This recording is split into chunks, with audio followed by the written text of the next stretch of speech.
নারায়ে তাকবীর, আল্লাহু আকবার, নারায়ে রিসালাত, ইয়া রাসূলুল্লাহ, নারায়ে বেলায়েত, ইয়া ওলি আল্লাহ, নারায়ে খাতুল জান্নাত মা ফাতেমা, মারহাবা, নারায়ে হযরত আলী, মারহাবা, নারায়ে ইমাম হাসান হুসাইন, মারহাবা, নারায়ে আমির হামজা, মারহাবা, নারায়ে ইমাম মেহেদী হাসান, মারহাবা, নারায়ে তাকবীর, আল্লাহু আকবার, নারায়ে রিসালাত, ইয়া রাসূলুল্লাহ, নারায়ে বেলায়েত, ইয়া ওলি আল্লাহ, নারায়ে মুর্শিদ কাবলা, ইনসান আলী, ইনসান আলী, জিন্দাবাদ জিন্দাবাদ, জিন্দাবাদ জিন্দাবাদ, ইনসান আলী, ইনসান আলী, জিন্দাবাদ জিন্দাবাদ, নারায়ে তাকবীর, আল্লাহু আকবার, নারায়ে রিসালাত, ইয়া রাসূলুল্লাহ, নারায়ে গাউসিয়া, নারায়ে মুর্শিদ কাবলা। আল্লাহর ওলি দুশমনেরা হুঁশিয়ার সাবধান। আলহামদুলিল্লাহ, সমস্ত প্রশংসা ও তারিফ মহান আল্লাহ পাকের জন্য। সালাতু সালাম সাইয়েদনা মাওলানা সাইদুল মুরসালিন, ইমামুল মুরসালিন, খাতামান নবীন ওয়ান নূরে মুজাসসাম হাবিবুল্লাহ হুজুরে পাক সাল্লাল্লাহু আলাইহি ওয়াসাল্লামের প্রতি, সকলের প্রতি আমার আন্তরিক সালাম। আসসালামু আলাইকুম ওয়া রাহমাতুল্লাহি ওয়া বারাকাতুহু। ওয়া আলাইকুম আসসালাম ওয়া রাহমাতুল্লাহি ওয়া বারাকাতুহু। আমরা আজ অত্যন্ত আনন্দের সহিত আমাদের মাহফিলটা করলাম। যে মাহফিলটা হলো আজকে অত্যন্ত আনন্দ এই জন্য যে 13ই রজব এবং 13ই জানুয়ারি এবং প্রতি সোমবার আমাদের সাপ্তাহিক মাহফিলের দিন পড়েছে হযরত মাওলা আলী কাররামাল্লাহু ওয়াজহাহু আলাইহিস সালাতু ওয়াস সালাম, ওনার শুভ আবির্ভাব দিবস। সুবহানাল্লাহ, সুবহানাল্লাহ। আজ থেকে 1469 বৎসর আগে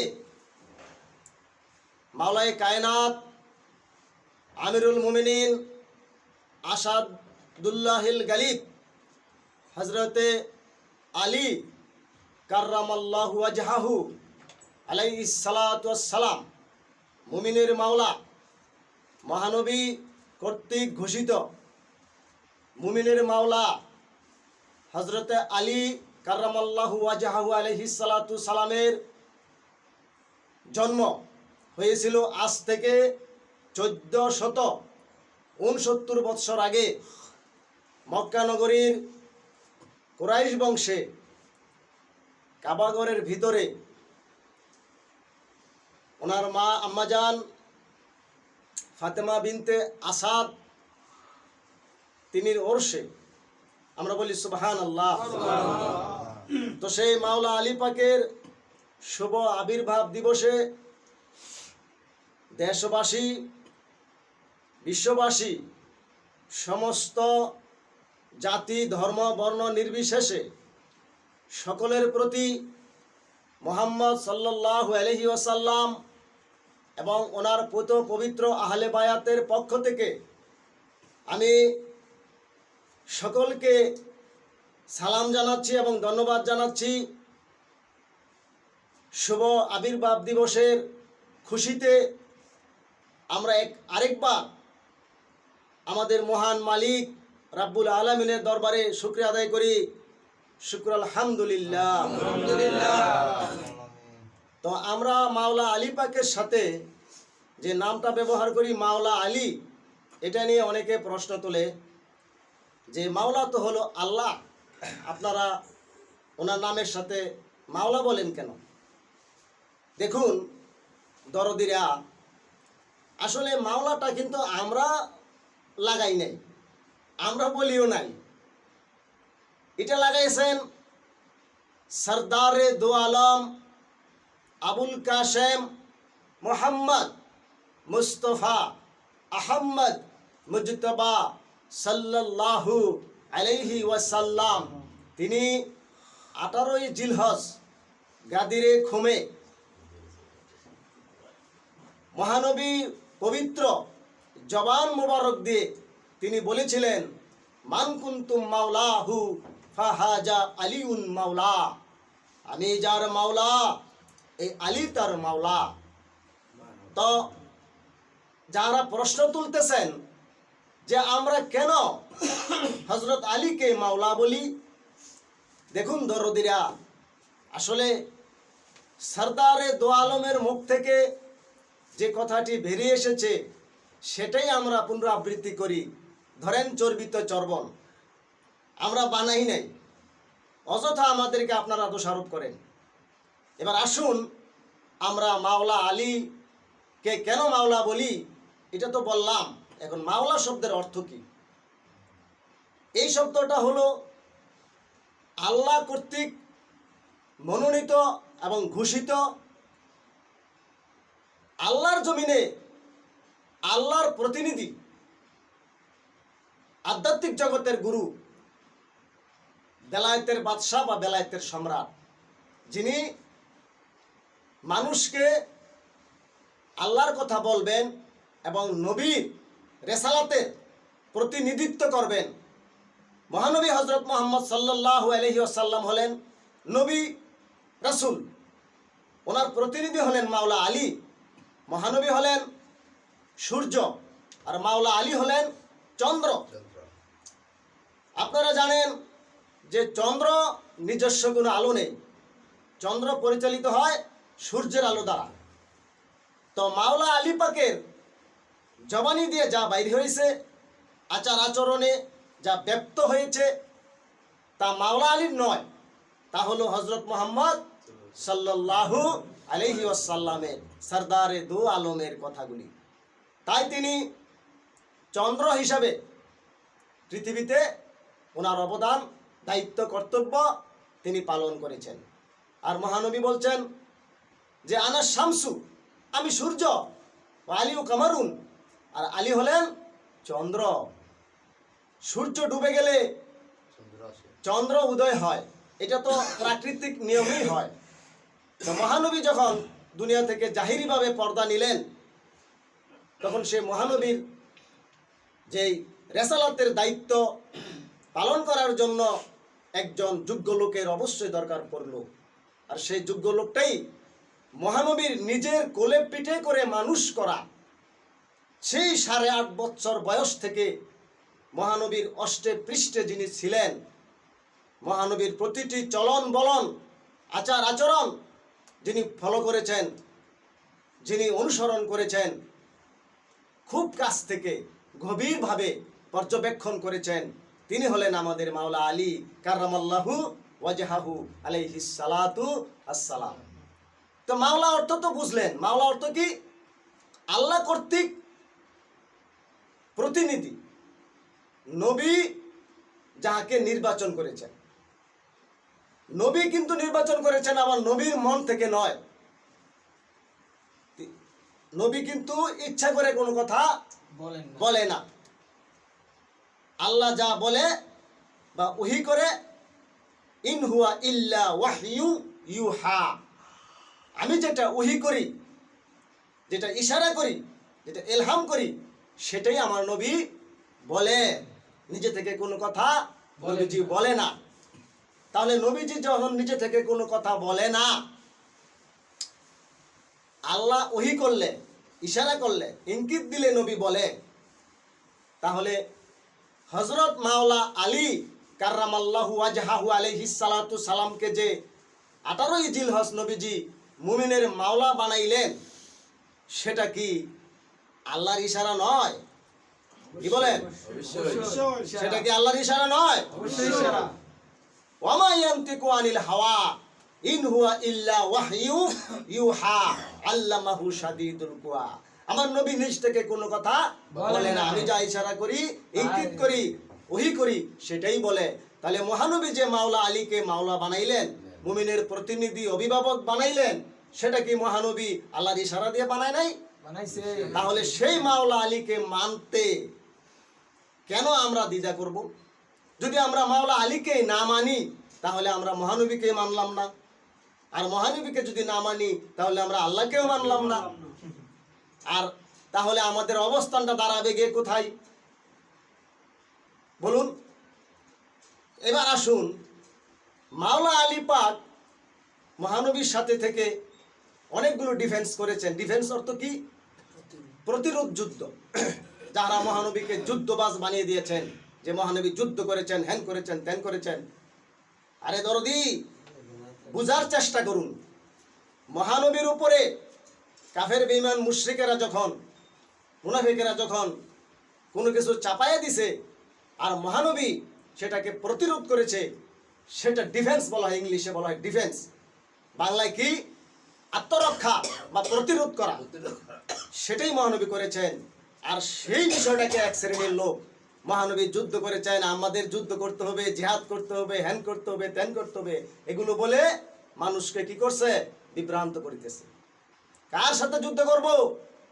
পৃথিবীর সমস্ত সৃষ্টিগুলো আল্লাহর পরিবার, সদস্য। যুদ্ধ করার আছে কে আমাদের সাথে? বা আমরা কার সাথে যুদ্ধ করব?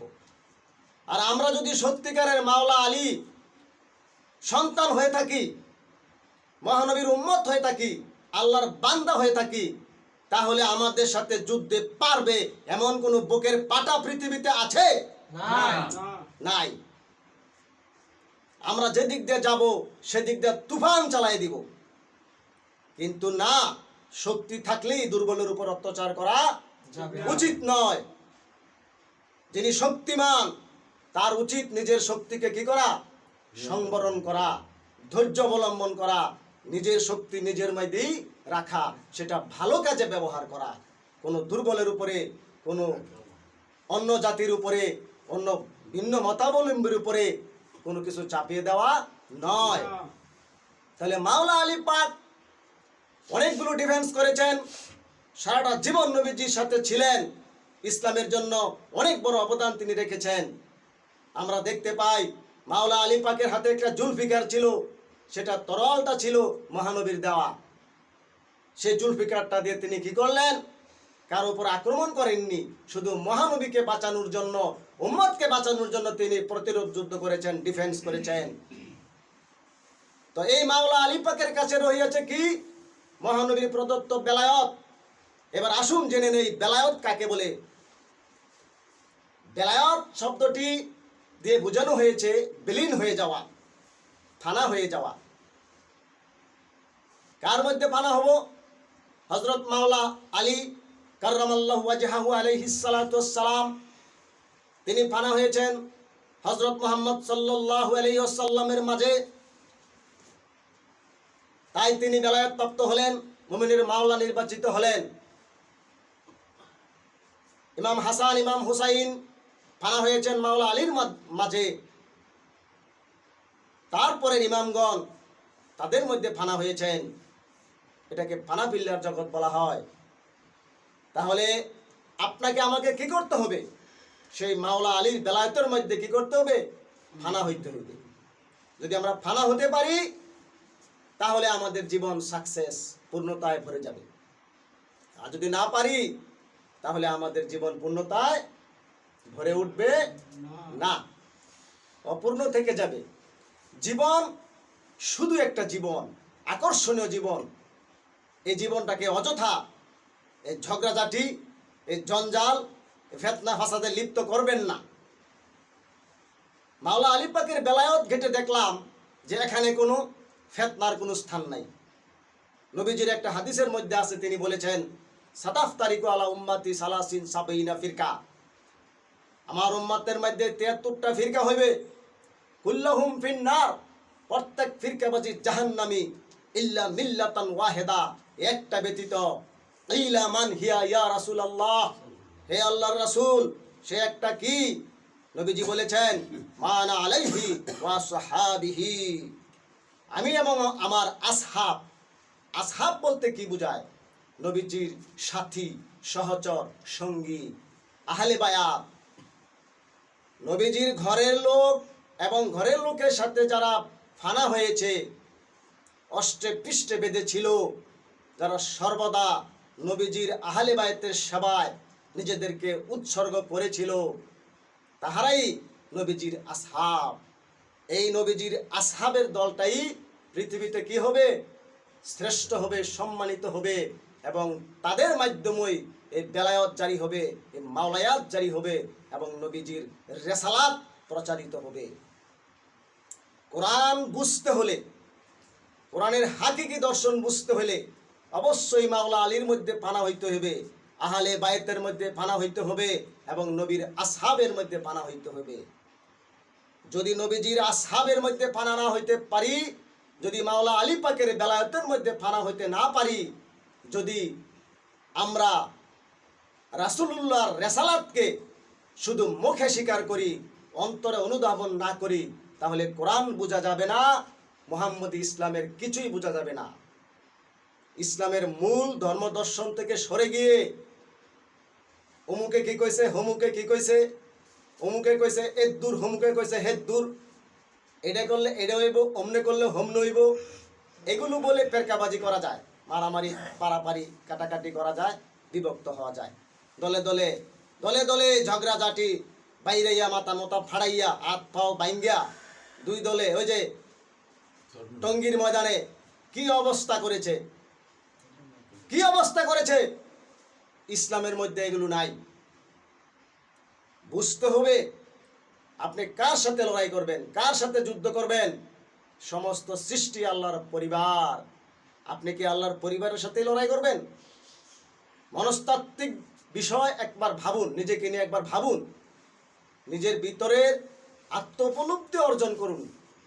আত্মোপলব্ধির মাধ্যমে আত্মশুদ্ধি অর্জন হয়, আর আত্মশুদ্ধি অর্জন হইলে মনুষ্যত্ব জাগ্রত হয়, আর মনুষ্যত্ব জাগ্রত হইলে আপনি ইবাদত করে শান্তি পাবেন, আরাম পাইবেন, ভালো লাগবে আপনার কাছে।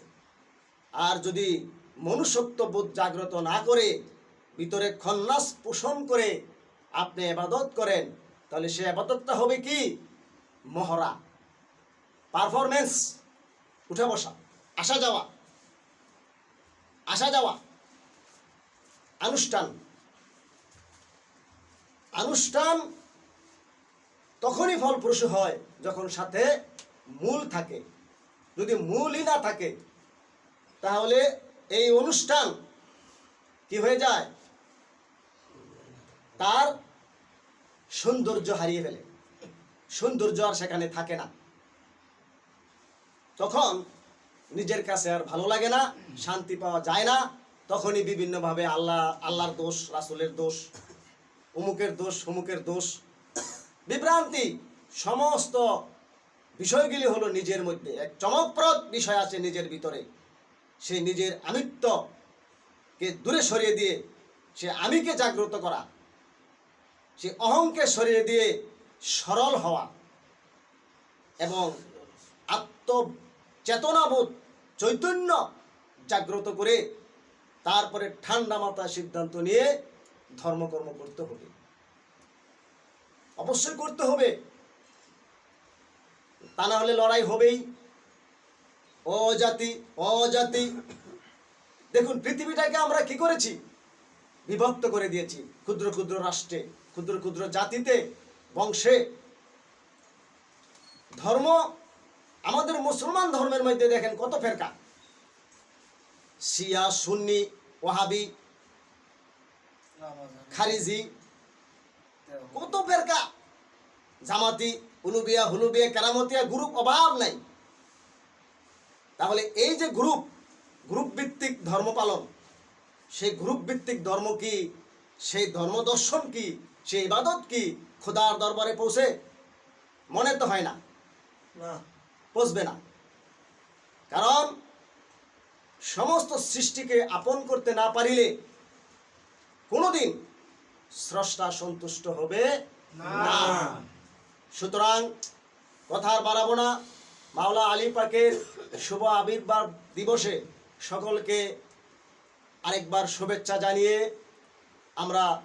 আমি আমার কথা শেষ করছি। তবে দেখুন, সেই মাওলা আলী পাক এত গুণের অধিকারী, এত সম্মানের অধিকারী, সেই মাওলা আলী পাকের যে শাহাদাত বা ওনার করুণ মৃত্যু, সেটা হয়েছিল মসজিদের ভিতরে। আব্দুর রহমান মুলজিম নামক জৈনিক খারিজি ঘাতক ওনাকে ফজরের নামাজের পরে মোনাজাতরত অবস্থায় ওনার মাথার মধ্যে কোপ মারে, আর এতেই তিনি শাহাদাত বরণ করেন। দুঃখজনক, ওনাকে কেউ হিন্দু, বৌদ্ধ, খ্রিস্টান, মুজুসি, পত্তলিক, অন্য কোনো ধর্মের লোক ওনাকে হত্যা করেনি। কে করেছে? এই মুসলমান নামদারি লেবাসদারি মুসলমান, মার্কাওয়ালা মুসলমান, যাহারা লেবাসদারি মুসলমান, তাহারা যদি ইসলামের মূলের মধ্যে না থাকে তাহলে তারা এই কাজই করবে। কারণ তাহারা যাকে মারল তিনি হলেন আহলে বাইতের সদস্য, আল্লাহ কর্তৃক নবী কর্তৃক ঘোষিত একজন মুমিনের মাওলা, আর তার মাথায় কোপ দিল আল্লাহু আকবার বলে।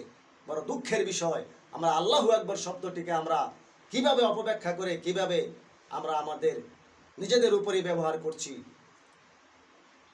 সকলকে ধন্যবাদ জানিয়ে আজকে অত্যন্ত আমরা খুশি হয়েছি। আবারও বিশ্ববাসীকে, দেশবাসীকে মাওলা আলী পাকের পক্ষ থেকে, আহলে বাইতের পক্ষ থেকে শুভেচ্ছা জানিয়ে এখানেই শেষ করছি। খুদা হাফেজ। আলহামদুলিল্লাহ।